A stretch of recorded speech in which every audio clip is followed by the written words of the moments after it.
Sir, all the best. Good to go. Thank you everyone for joining. Jivan sir, thank you for your time, and we'll get started now. Thanks. All right, so thank you, Kapil, and welcome everyone. My name is Jeevan Kumar, and I'll be the host for this webinar on the CRISC and certain changes that have been reported on the CRISC syllabus post May 2021. I'll give you an overview of what has actually changed and what is now being expected out of this particular course. So before we get started, a couple of announcements that I would like to make. The first one and foremost is this particular session is being recorded and will be available for you to review at a later point of time. You'll get an email from the InfosecTrain sales team. This will be also uploaded on their YouTube channel. Okay. Please keep yourself on mute, and if you have any questions, kindly use the chat options preferably. I'll also have few minutes towards the end to kind of answer or address any of the questions or your queries regarding the content that we'll be covering in this webinar today. Okay, and you will also receive a course completion certificate for this particular webinar with a CPA point, and it will be presented to those who would be, completing the webinar, and also you will be receiving a feedback form following the completion. Just feel free to fill the feedback form, and you'll be provided with the course completion certificate as well.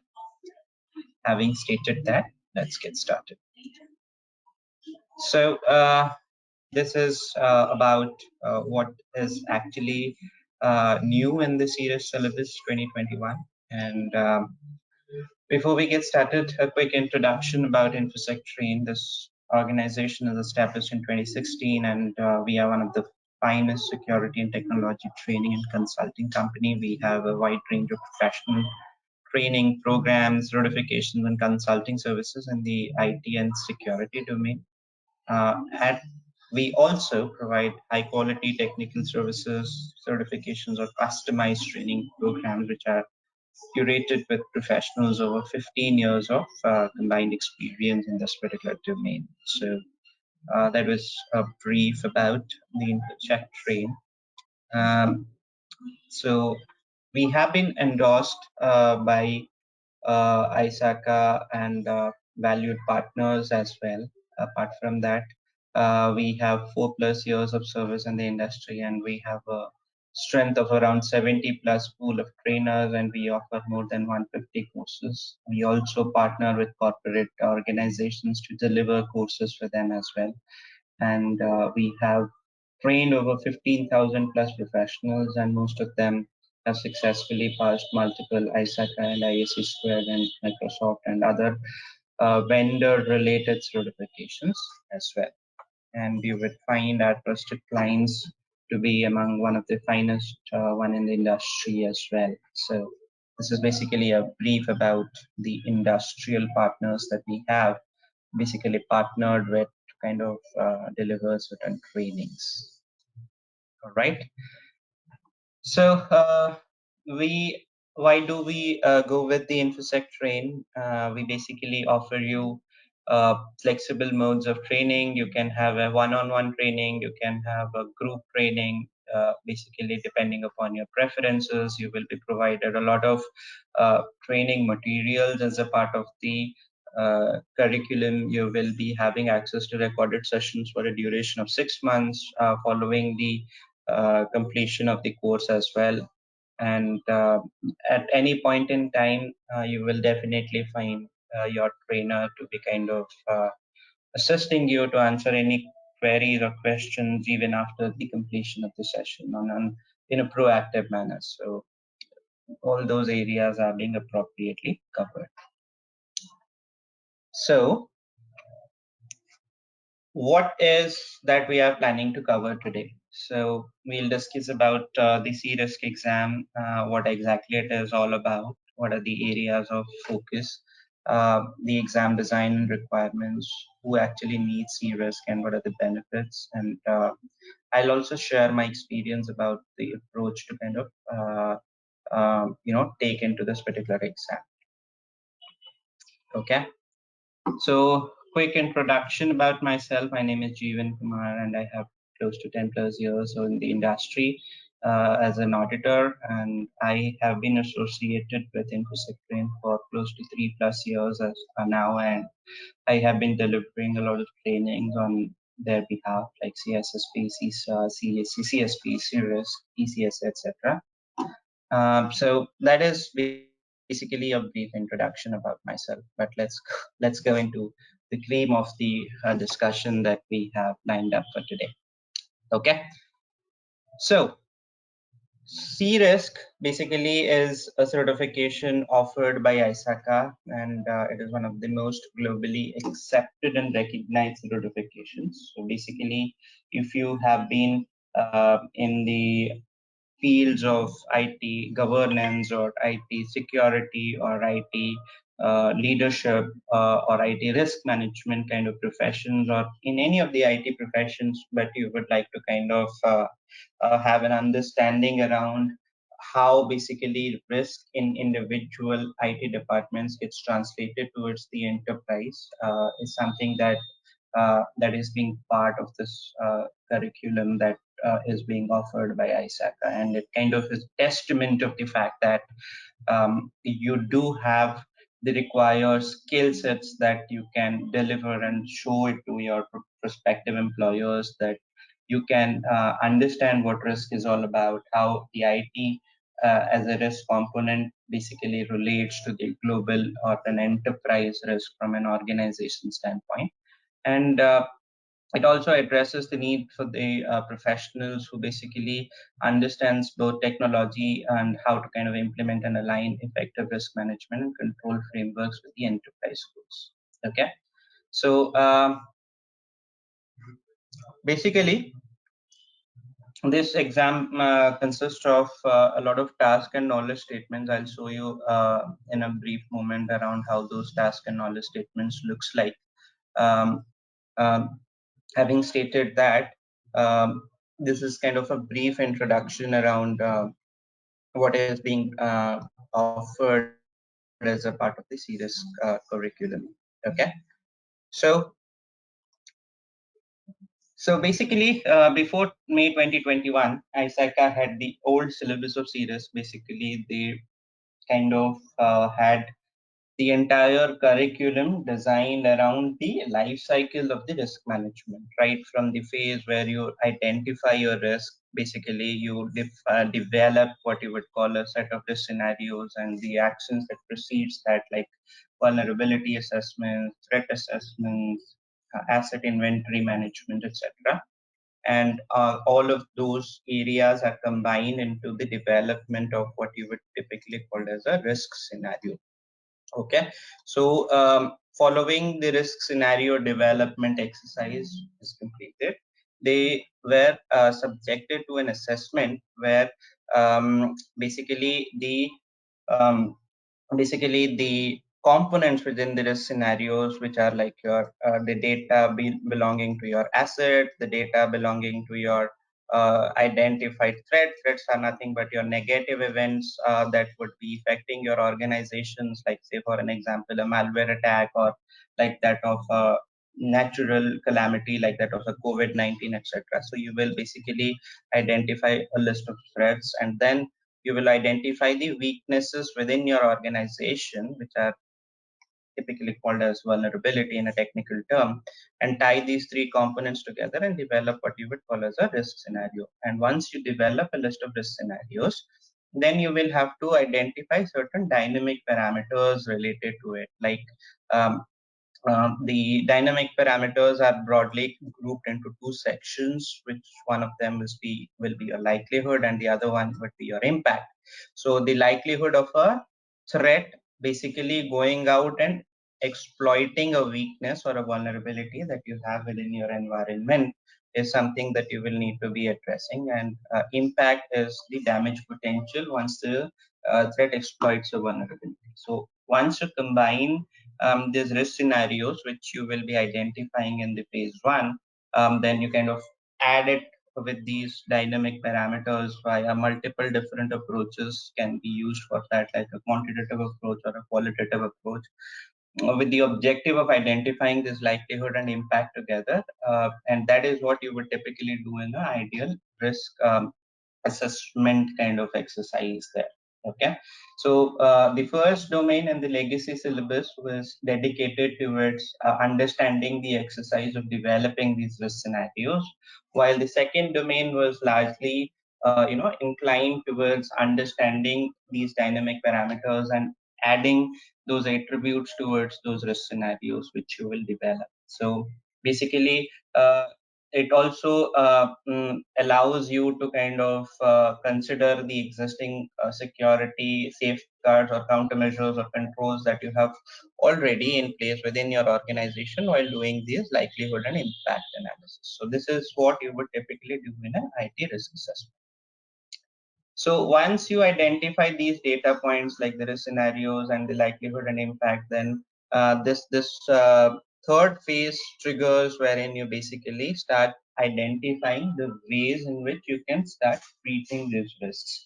Basically, they will talk in detail about how the areas that you have identified in the first two domains are being mapped inside the risk register to kind of understand what needs to be done in order to kind of remediate the risk. So basically, in this domain, concepts regarding risk appetite was presented, the concepts regarding the risk capacity was presented, and the concepts regarding risk tolerance was presented. So basically, these are the factors that define how an organization considers IT as a risk. So basically, um, these areas, I always give this example of like if you have 10 rupees that you go out and invest in a stock exchange, out of which you are comfortable to invest 7 rupees, and considering the market mood you can go up to 7.5. So basically the 10 rupees is the maximum amount of money that you have to kind of invest in a stock exchange wherein your money can go up or down, right? This is the maximum amount of risk that you can take. So basically, out of this 10, the amount that you are comfortable to take is rupees 7, and that is what will be going to define your risk appetite. And the variance from your risk appetite, depending upon specific instances and use cases, will basically be defining your risk tolerance levels. So basically, what I am trying to say here is, in order to define your risk treatment or response strategy, you need to be kind of understand what is the risk appetite of your organization. You'll find a banking industry to be kind of having a lower value of risk appetite, while someone in the educational environment like a university might have a higher risk appetite value. So on the basis of that, you'll have to take a decision around the different risk response exercises that you could possibly have. So basically, those were kind of defined into 4 different phases, like whether you have to avoid a risk, or to kind of accept a risk, or you kind of reduce a risk, or you kind of basically kind of transfer the risk to a different organization. Like you can purchase a cybersecurity insurance, for an example, right? So basically, what you typically do in risk avoidance is basically to kind of understand, suppose you decide to acquire an organization, and you have done your risk assessments and understood the fact that the acquisition is not going to deliver you the required return on investment on a long term basis, so you stop that acquisition exercise altogether. After doing a careful analysis, you decided the fact that you cannot accept the risk and continue without implementing any mitigating control. Therefore, you stop, you avoid that exercise altogether. Likewise, when you kind of do an exercise wherein you do your risk assessments, you do your control analysis, and identify that the remediation cost would be more than the cost of the asset itself which you are trying to protect, then in that case probably you would decide to kind of accept the risk in the way it is, after doing a careful analysis and documenting inside your risk register that you would have developed in the second phase or the second domain. So basically, if you're not accepting the risk, then you have two choices: either you transfer the risk to a third party organization like an insurance company who will be own this risk on your behalf, or you bring in new controls in order to reduce the risk into a level that is acceptable to the organization, that is within the risk appetite of the organization. So basically your eventual goal is to kind of ensure that yeah, so basically when we try and develop a risk response or a risk treatment, our objective is to bring the eventual risk to a level which is within the risk appetite defined by the organization. Okay. And basically after implementing these controls and mitigating strategies, you will always be left with some leftover risk, and that would be your residual risk. And remember that there will always be some residual risk that will be creeping in, and you cannot do anything about that. Whether you'll have to kind of accept that particular risk. Okay. So after this third phase or third domain is done, the last domain in the older syllabus uh, speaks about risk control, monitoring and reporting. Basically, any mitigating strategies that you have built in, whether it is able to deliver on the expected performance criteria that you have laid out for them, whether they tell you about a risk before the risk is actually happening and being realized, and the third thing with whether they are adequate and effective. So it will talk about your KPI, KRI, key risk indicator, key performance indicators, and key control indicators, and it will basically be kind of giving you a metric on the basis of which you can start evaluating whether your controls are delivering on the expected investments and the outcomes that are expected out of them. So this is basically the old syllabus, what it was kind of expecting or what it was kind of providing from an knowledge perspective. Uh, they basically had this structure around delivering the old course, and all of their task and knowledge statements were revolving around the key exercises outlined over here. Okay. What they have done in the new syllabus is they kind of expanded the horizon of what they would like to test, and kind of made it more targeted towards the roles that you can acquire, which would be typically on the larger or the leadership kind of roles. So basically they have started bringing concepts regarding the governance into it. So basically um, they kind of integrated components regarding how important is the strategic alignment for an organization when its risk management exercise is kind of concerned, how the kind of IT risk materializes into a component over the enterprise risk. So basically, I'll give you a quick example. Like suppose you have a database that is kind of is used to process your account receivables. Okay. Now account if that database itself is down, which is kind of realized IT risk, then your whole accounts receivable process might be impacted as an exercise, and on the basis of that the entire business process relating to financial reporting might get impacted, and on the larger front the organization as a large might be kind of not be able to deliver on the enterprise orders that it might be kind of receiving.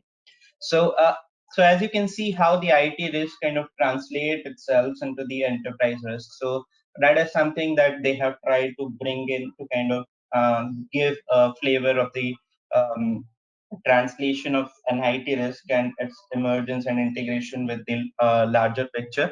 They've also kind of brought in a newer component and concepts relating to the emerging technologies and how riskier those initiatives are from an organization standpoint, um, like the areas relating to Internet of Things and artificial intelligence, etc. So those are the things that they have brought in the first domain as a part of the new curriculum. And what they have done in the second domain is basically from the older syllabus, whatever was included in domain 1 and domain 2, they basically integrated together into one domain now. So basically, it talks about the entire exercise of developing your risk scenarios, identifying the risk factors that could be influencing your risk scenarios, and doing those assessments, qualitative and quantitative assessments, in order to identify your likelihood and likelihood and impact parameters, and then the control analysis to evaluate their efficacy, efficiency, and capacity kind of constraints over there. Okay, and then they have integrated this third and fourth domain of the older curriculum together into one, wherein they merged the risk monitoring and risk treatment into one domain, and kind of started delivering on that front.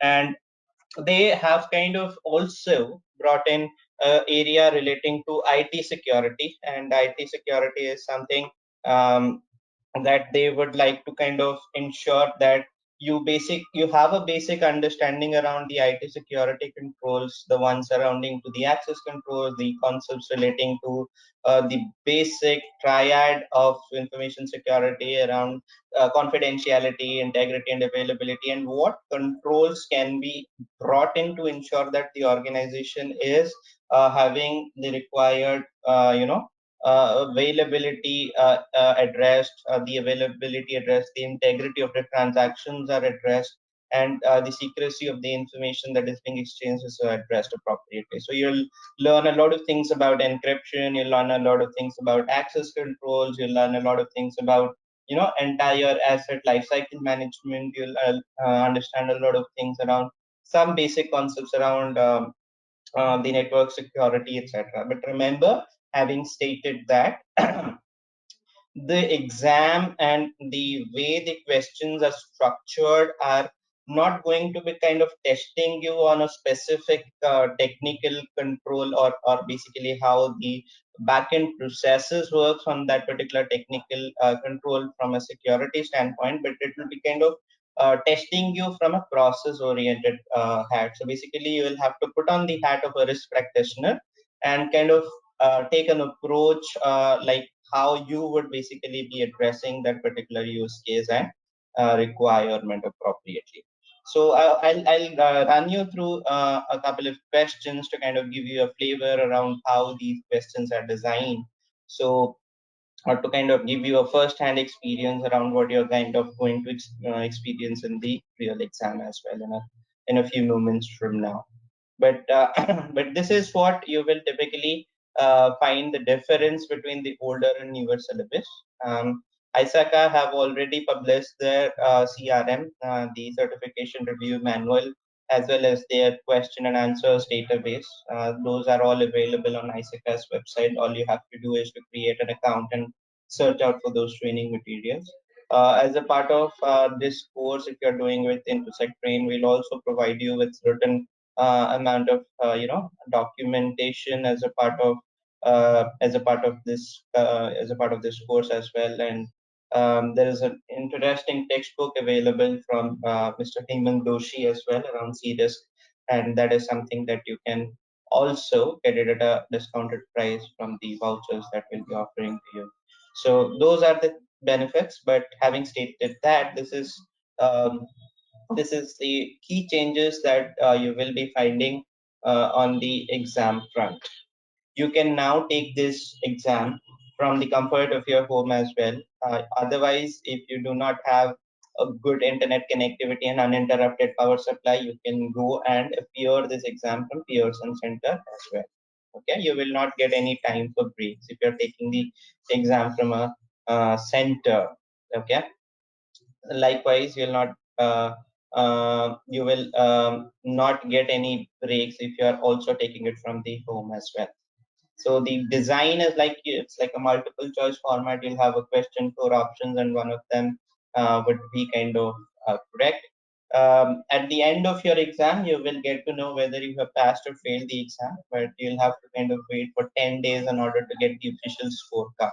So basically, the scale that they kind of use is a 200 through 800, and you'll have to kind of and it is kind of basically you will get around um, uh, 450 is the passing average score to kind of get the passing score. So um, that is what you are expecting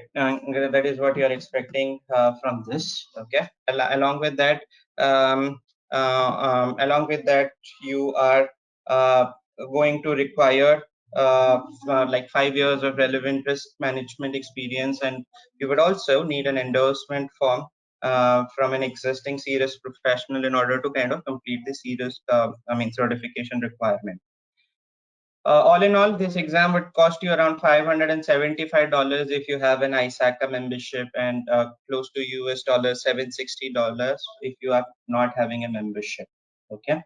The membership benefits are also accrued through other advantages as well, like you can get the textbooks and question banks at a discounted price. Also, you will get chance to attend the ISACA conferences and seminars as a part of your benefit of the membership there, right? So uh, who basically needs this exam and what are its benefits? Okay. Basically, if you're a business analyst, if you're a compliance professional, or if you're a control professional, project manager, risk professionals, you are going to potentially benefit the most out of the CRISC certification. Okay. And you've got more than 18,000 professionals who have earned the CRISC certification since it was kind of introduced in the year 2010. It is a vendor neutral certification. That's the biggest advantage of it. It's like you can use this certification for any of the areas that you'll be evaluating as a part of your risk assessment and risk management capabilities. Therefore, it is one of the most sought after IT risk management certification. Okay. You can apply for roles like risk strategist, IT security analyst, information security analyst, risk supervisor, and technology risk analyst kind of areas that you would basically can target with this particular certification. Okay. So, having stated that, here is a sample question that was identified in one of the serious exams with the new syllabus that is being kind of published. So, basically, as you can see, here is the question which kind of expects you to address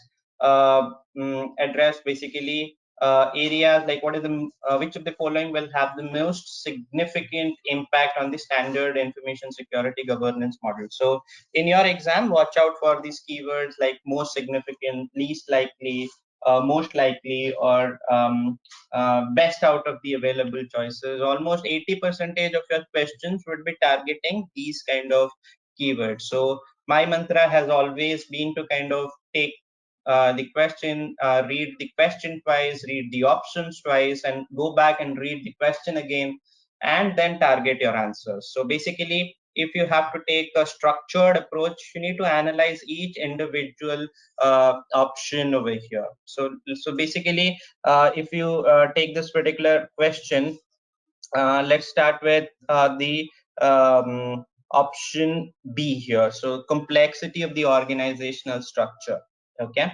So basically, information security governance model, you will find that they are highly dependent on the complexity of the org structure that you would find within an organization. If an organization's org structure is extremely complicated, too many layers, too many reporting hierarchies, a multiple business unit, dispersion of multiple functions across the organization, and multiple lines of what you would say the communication, then it will be extremely difficult to kind of have an effective governance model. Okay. So here the answer is B, but you'll have to kind of analyze the other options as well, like why the other options would possibly be incorrect here. So here there is an option like the number of employees, which may have an impact, but will have a less impact on the governance side of things, because a completely well-defined process or a technology or a personnel components can together provide an adequate amount of governance.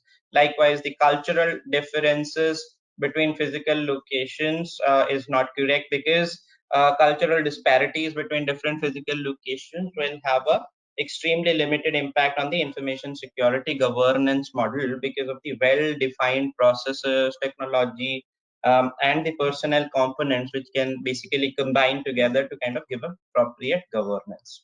Likewise, your evolving legislative requirements can be a factor, because it can have an impact on the governance model. But if you have a strong structural governance models established with an extremely less complex org structure where the decisions are made in a more quicker span of time, then your governance model itself will be kind of strong enough to kind of address any evolving legislative requirements. As you can imagine, here is a question, and we started with the keyword most and started looking for cues where the will be dependent on key areas. So two things that will have to kind of be considerate of.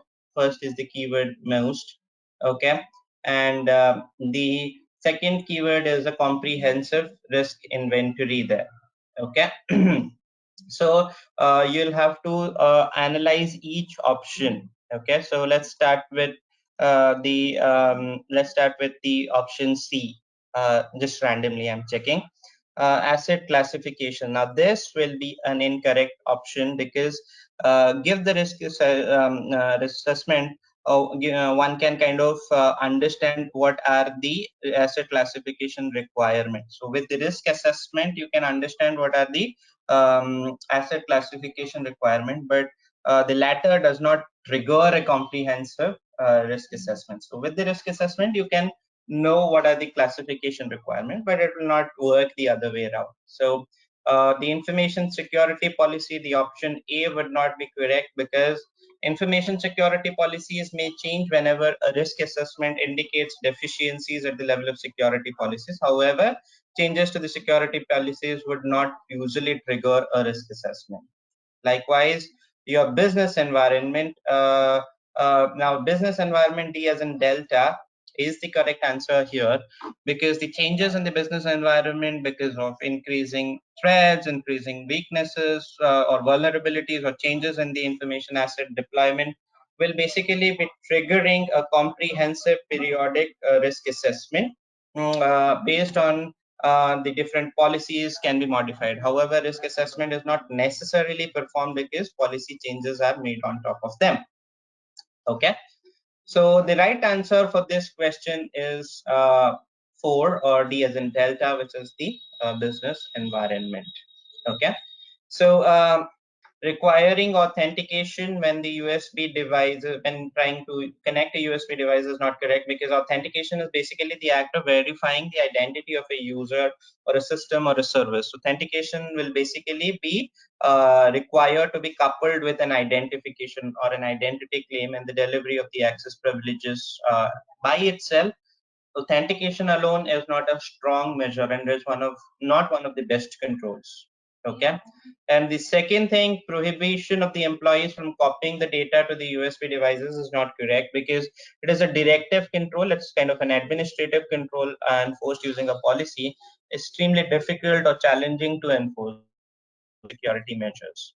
And then limiting the use case for the USB devices is not correct, because limiting is a preventive control, but it is something which is challenging to enforce. So basically you might have seen use cases and instances wherein you might need a USB to kind of boot or reboot or re-image a particular system there. So that is something that you will have to kind of consider as one of the requirement as well. Okay. So that is basically a brief introduction around what CRISC exam is all about, what you are kind of going to expect from a content perspective, and how the content and its expectations have changed from the older syllabus to the newer syllabus, and how you uh, kind of approach a particular question from a real world example that has been actually tested in one of the serious exams. Okay. So how do I approach the ISACA series questions? As you have seen few samples, I basically take one particular question, read the question twice, read the options twice, and then reread the question and finally select the right answer. So most of the clients that I was training in this particular exam had this fear psychosis in their mind around whether I would be kind of be able to pass this particular exam with the preparation or the degree of preparations that I have made. So one key advice is, there has been 18,000 plus successful results in this exam. That means it is not something that that should seem to be scary. All you need to do is take the kind of uh, take the kind of entire curriculum, read the textbook, attend the sessions, read the lectures, listen to the recorded session. Feel free to ask questions. Just kind of put your risk practitioners hat while kind of preparing. Even reading through the concepts, just put in the hat of a risk practitioners. You will usually find the risk management professionals being part of the second line of defense, and therefore you would need to exercise a little bit of independence around what kind of approach that you would like to take for this particular exam. So basically, you might be thinking from an IT engineer's perspective around this is the best fix, but whether this is the best fix from a risk practitioner's perspective, whether it would not have impact on any other interrelated areas that can have a realization in in terms of the overall enterprise risk back to the organization. So those are the cues that I basically use. I just take the hat for that particular exam, put in for 4 hours, and understand and analyze from that perspective while answering those questions. All right. So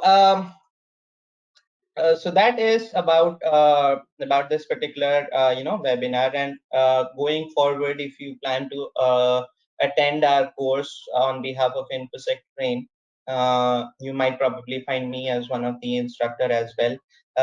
But we also have got other instructors who are capable enough to kind of deliver these sessions with you with a lot of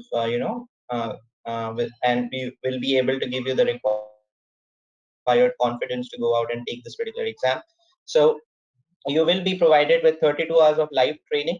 All of those sessions will be recorded. You can access those recorded sessions for a duration of for 180 days. You will also be provided with a lot of practice question sets, and you will be added into the discussion and support groups, and I will be part of one of those groups if I would be the designated trainer for that particular course at any point in time, even after the completion of session. If you want any kind of assistance, you can post your questions on that group, or you can reach out to your single point of contact, and kind of gain any assistance on that front as well. So those are few of the benefits that you'll be kind of getting in as a part of this particular course. All right.